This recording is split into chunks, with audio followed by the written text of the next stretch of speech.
Hey guys, Coach Pop here. Thanks for joining me for the video cast for today. Today we're beginning our week of investigation into the Americas before Columbus, roughly up to about the time of 1500. In this first slide, though, there are a couple of questions that would be really good for review. We're about a week and a half away from the unit test. You might want to pause these and just sort of see how well you can answer them before you begin the video. But nonetheless, we're going to move forward. When talking about or thinking about the Americas before Columbus, there are several key issues, and the first one is the importance of geography. You might remember Jared Diamond talking about the importance of the north-south axis compared to North Africa and Eurasia, which is east-west. That doesn't just affect the diffusion of plants and animals, it also creates a much more diverse sort of environment, literally, where the length of day is different, the climate is different, all sorts of those cultural differences, which in some sense are reflected in a regional geography that is different than the way we think of it after the Europeans appear.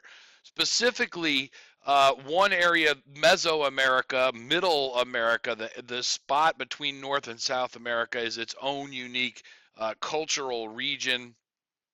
The Andean region is the part that we will focus on for South America. And then in North America, while the continent is, maybe one unified thing, in terms of cultural regions, we've got the area that's the southwest of the United States now, and then the eastern area around the Mississippi.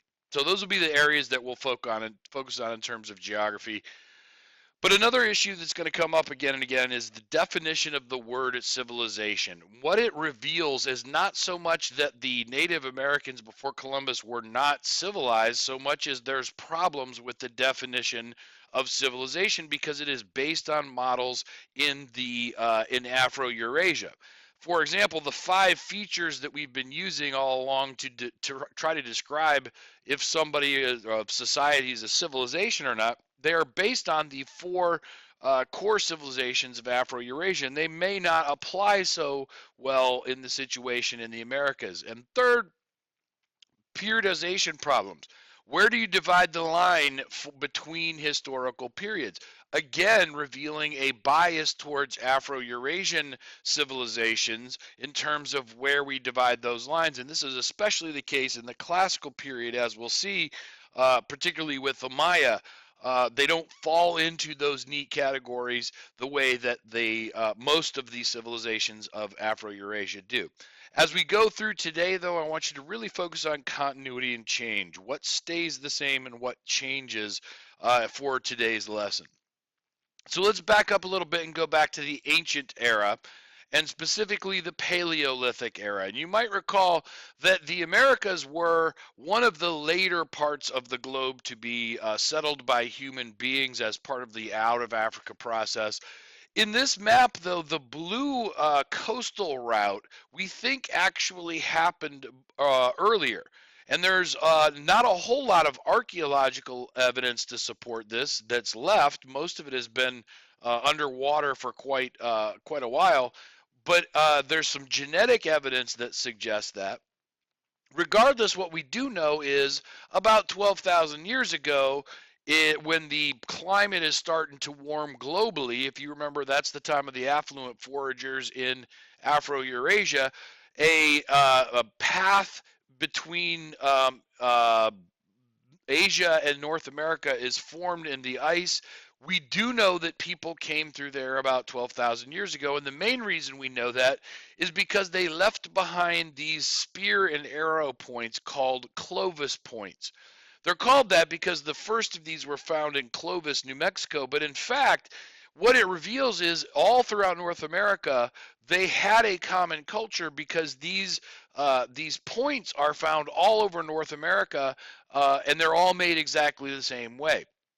We also think that in turn contributes to the megafaunal extinctions that happen shortly after. The large animals in North America disappear rather suddenly. We think part of that is because of the skill that the hunters had with these Clovis points. May not have been killing necessarily the large animals, things like woolly mammoths and saber-toothed tigers, but their ability to hunt the smaller things, thus disrupting the food chain. But we also think there's part of culture of climate change to be involved in this, and we'll talk more about that in just a second when we move to the Neolithic era. Because if you recall, in Afro-Eurasia, after the Mesolithic period, when it gets warmer and wetter, and affluent foragers are succeeding and building larger populations, there's a 1,000-year drought, the death throes of the last ice age. Well, that same thing happens in the Americas, but a difference is they don't have quite the same thing to domesticate. So, for example, what animals are possible after the megafaunal extinctions? You've got deer in the eastern part of North America and bison towards the west in the plains area, but neither of those are particularly good for domestication. In Mesoamerica, they do domesticate turkeys, which quite tasty, and maybe they provide eggs and some feathers. But other than that, they don't have any secondary products. They can't provide labor or anything like that. And in the Andes region, the llamas and their smaller cousins, the alpacas, are great for carrying things, particularly at high altitudes, but they're not very good for much else. And guinea pigs, interestingly enough, were actually domesticated for food in this particular region. Nonetheless, what you see is they don't have nearly the diversity of possible animals to domesticate in the Americas compared to Afro-Eurasia. What about in plants? Well, there's some pretty decent plants in the eastern part of North America. But if you notice, those plants are not ones that are high protein cereal crops that can be stored for long periods of time. And tobacco, while it will become a really valuable cash crop in the future, it's not something you can use to survive on. A much greater availability of plants for domestication in Mesoamerica, one of which I just want to point out now because it's going to come up later in the week, is cacao, which are the beans that are then processed to make chocolate. And then down in the Andean region in South America, a pretty good selection there. The biggest, though, being potatoes. In fact, hundreds and hundreds of varieties of potatoes that grow very well in the particular climates there. But the sort of game changer, if you will, in terms of domesticated plants in the Americas is definitely maize. Now, we call maize corn. Uh, the word corn originally just meant the seed of any cereal crop. So you could have barley corn or wheat corn. The corn was the kernel of it. So it's probably more accurate to call it maize in this particular context. But the thing about maize is that it starts off in this picture to the far left, a grass, a type of grass called teosinte, and which is constantly being manipulated and hybridized, and it takes a long, long, long time before it turns into anything like what we see on the right that we start to recognize as what we would call corn. Nonetheless, as soon as that is developed, it starts to diffuse, particularly from Mesoamerica north into North America, but somehow it even diffuses into the Andean region. And we're not exactly sure how that happened because there were no direct trade routes between Mesoamerica and the Andes. But nonetheless, the crop was so productive it was able to diffuse into the region in South America. Now, in the ancient period, the last part of the ancient period, you'll remember, we get the core civilizations. Well, similarly in the Americas, we get the Olmecs, the oldest of these. In the ancient period, or at least according to the College Board, these are one of the core civilizations. But if you notice the dates, they go past the traditional periodization. The College Board says that the ancient period ends at 600 BCE. Many historians actually also argue like 500 BCE. Regardless, this goes way past that. Now, the problem of civilization, though, is a little more complicated. And I'm putting all of this up in an effort to try to keep the video short, but do please take a look at it. A couple of things I am going to point out. Quetzalcoatl was one of the many gods in their mythology, the feathered serpent. He's a figure that's going to come up again.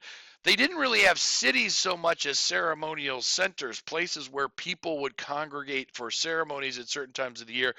They had a ball court and a ritual ball game that we're going to look at in class later on in the week that is replicated throughout all of Mesoamerica.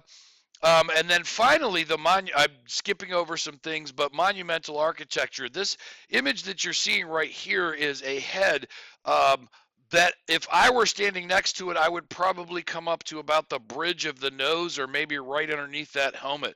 These things are huge, and they're celebrating the winners or the kings who won in the ball game. That hat that he's wearing is the hat of the ball player. And if you notice in the center, you can kind of make out this symbol that's in there. These are called epiglyphs. They're near glyphs. They're not quite writing, but they are definitely symbols that convey some sort of meaning. We'll see these be copied throughout Mesoamerica as well. Specifically, though, their cultural influence will spread east to the Maya. Now, tomorrow night's lesson will look exclusively at the Maya, so I'm not going to pick this up anymore today. But then they spread their influence west as well to this place called Teotihuacan. Now, Teotihuacan then takes us into the classical period, but again, the dates are not going to line up the same way as they do in Afro-Eurasia. The city of Teotihuacan began as a ceremonial center about 150 BCE. By 300 of the Common Era, though, it becomes a giant city-state with a king and a bureaucracy and all of that. And in fact, it becomes the largest pre-Columbian city ever. There never was a city so big as Teotihuacan in the Americas before Europeans showed up. And in fact, in 550 CE, Teotihuacan would have been one of the largest cities anywhere in the world. It was certainly larger than any city in Western Europe. It was larger than any city in Europe except for maybe Constantinople. This is on par with the cities in China and India, which for most of human history had the largest cities anywhere in the world. You will notice when looking through this, though, some similarities. That image that you're looking at the bottom is the Avenue of the Dead. It's taken from the top of the Moon Pyramid, looking down the central plaza and the avenue that was right at the center of that city. That pyramid on the back left is the Pyramid of the Sun. But one of the things that is a little bit different about them is they controlled long distance trade routes. They had contact with people into North America as well as with the Maya. That's something we'll come back to later on.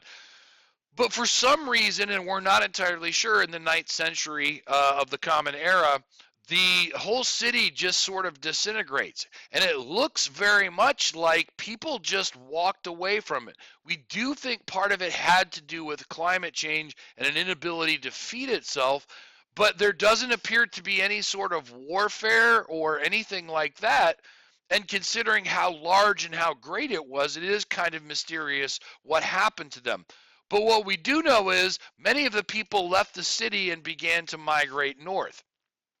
Some of those people claim to have come back to the region and called themselves Toltecs.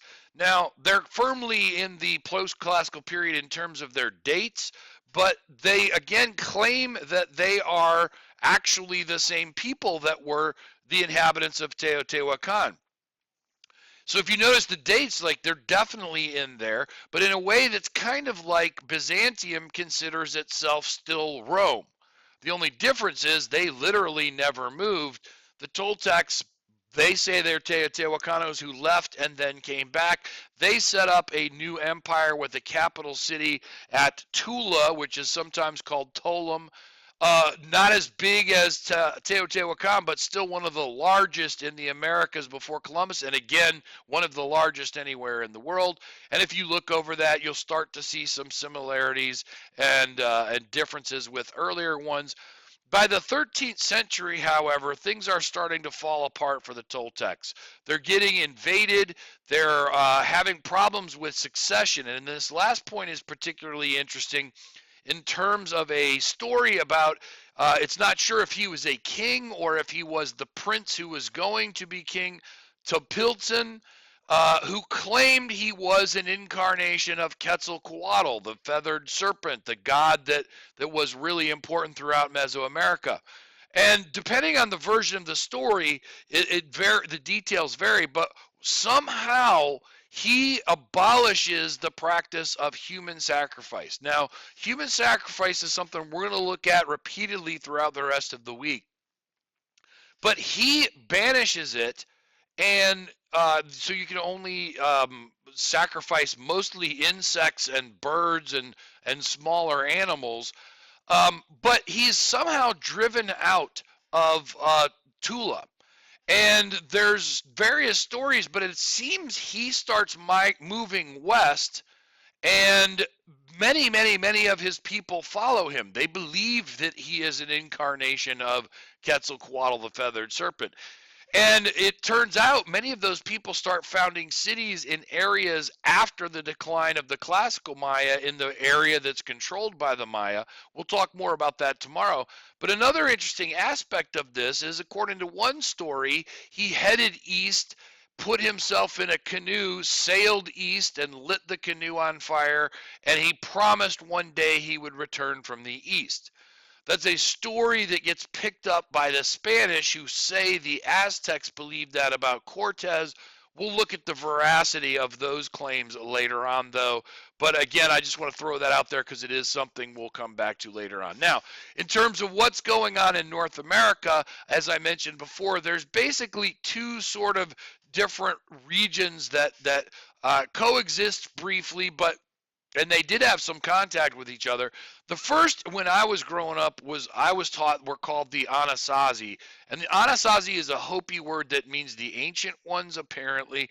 But most scholars now refer to them as the ancestral Pueblo. These people who were the ancestors of all of the Pueblo people in the southwestern part of what is now the United States, including this one place called Chaco Canyon, which looks from its remains very much like a city, but it too was a ceremonial center, but a huge one.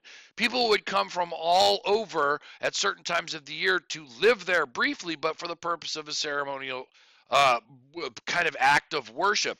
If you look at this image, by the way, you'll notice the several circles there, and those circles were covered over, and they appear to have been parts of worship, something called a kiva, and they were trying to replicate their understanding of what the underworld looked like.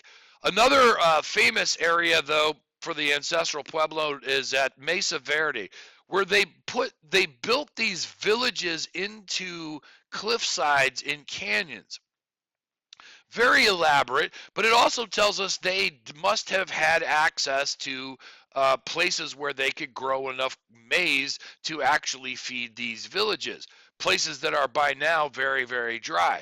But if you look at the dates, one of the keys, whatever happened to the ancestral Pueblo, it appears climate change was a big part of it, because if you look at those dates and you think about what's happening in Afro-Eurasia, in Eurasia specifically, you might remember this is the time of the Little Ice Age, a period of cooling and drying that is going to have consequences in Eurasia as well. And it appears it might have created a drought. There also appears to have been a change in the El Nino patterns of winds coming out of the Pacific. Regardless, many of these sites were simply abandoned right around the same time. Now, further over to the east in North America, then we have the Mississippians, obviously for the Mississippi River, or vice versa. But they're sometimes referred to as mound builders, because while these people were all different ethnicities, different languages, one common characteristic about their cultures is they built these mounds in all sorts of interesting shapes, including the most famous one, this giant serpent. If you look at the image, you can see to the left the curling of the tail, but if you look to the top right, you'll see like a kind of triangle. That's the mouth of the snake. This is in fact in southwestern Ohio. The river that you see in the background is the Miami River. Astonishingly to me, that site is now part of a golf course, which is mind blowing to me. But it's a really impressive site if you ever get a chance to see it. But even more impressive is a city known as Cahokia, which existed just outside of modern day St. Louis. Um, and it existed, it flourished for about 300 years, and it reached a pretty significant population. But one of the things that you'll notice about it, if you look at this artist rendering based on it, is the central plaza looks like a pyramid, except for it's a giant mound. They had a lot of the trappings that we associate with urbanization, except for they didn't build permanent structures of stone or things like that we associate with the civilizations in Afro-Eurasia, which again comes back to what is the problem? The problem is not the people. The people had created a kind of way of living that worked perfectly for long periods of time in their particular environment. Perhaps that says more about the limits of the definition of civilization based on old world models. Finally, then, let's look at what's going on in South America, okay? First of all, two of the earliest places that sometimes are called cities, it turns out, again, are ceremonial centers. Chavin de Huantar is one of them, which, if you look back here, it's sort of like right above the Pacific Ocean on the legend there. This is a site that looks very much like a city, except for it was, in fact, a ceremonial center. People would come very much like in Chaco Canyon from all over the Andes for certain ceremonial ritual purposes, and then disperse and then go back home. Further to the south, there are these things called the Nazca lines, which, if you look closely at them, you'll notice it's kind of dry terrain right there. Those marks are actually made by processions of people who are walking in lines, coming together from, again, all over the Andes to perform this ritual where they're walking this way to create these lines, which is a pretty remarkable thing when you consider no one was high enough to actually be able to see what the image they were making for the gods were, but somehow they're able to just sort of figure it out based on how they're moving around. In the same way we've seen repeatedly, though, they're raising questions about what our definition of civilization is. For example, throughout the Andes, up until the Inca, there really is no state system to speak of. You have significant cultural influence. You definitely have, strong societies, but nothing like we would call a kingdom or an empire. For example, in the area that had been where Chavin de Huantar was, two people, the Moche and the Chimu, are definitely achieving cultural prominence. They're influencing people around them, but they don't seem to have any sort of state system. Even larger territories are affected by people called the Wari and the Tiwanaku. If you look on the map, that's the green and purple area. But again, somehow they're doing this without what we would call a typical government, a bureaucracy, all of the trappings that we think of when we think of an actual civilization, at least according to the 5 features. One of the things that I haven't mentioned, though, is writing. And while they didn't technically have a writing system, one of the things that all of the Andean civilizations, quote unquote, shared is this system called quipu. Now, quipu is tying knots in a certain way on cords of string or rope or later wool. And originally it was used to record transactions, which of course we know that's what all writing systems did. Over time, though, and again, it's shared by all of the peoples throughout the Andes regions. But over time, that system is adapted, and we'll talk more about this later in the week when we get to the Incas. It turns into a kind of mnemonic device. It's not writing, and we can never know exactly what they're saying. But the knots are used to help messengers remember what the message is supposed to be. We'll come back to this idea later on when we look at the Incas, but the point is that record keeping system that turns into something else is practiced all throughout the Andes regions. Okay, so let me back up just a moment and review the key issues to keep in mind for the rest of the week. The role of geography, the definition of civilization, and periodization. Where we draw the line in the Americas may not match up with Afro-Eurasia. Tomorrow night's homework, then we're going to take a close look at the Maya, who typically are referred to as a classical civilization, even though their dates don't really match up with those similar civilizations in Afro-Eurasia. Then the Aztecs or Azteca, who actually they were originally the Mixtec, but we'll talk about that later on. And then the Inca the day after that. All throughout the week, then, we're going to be examining some other background information as well as specific documents related to how their states were affecting their economics. So one thing I would request for this week is do try to do your best to get stay on a daily routine, just because it is going to make it a whole lot easier for you when you come to class. I want to thank you for your attention, and I will see you in class.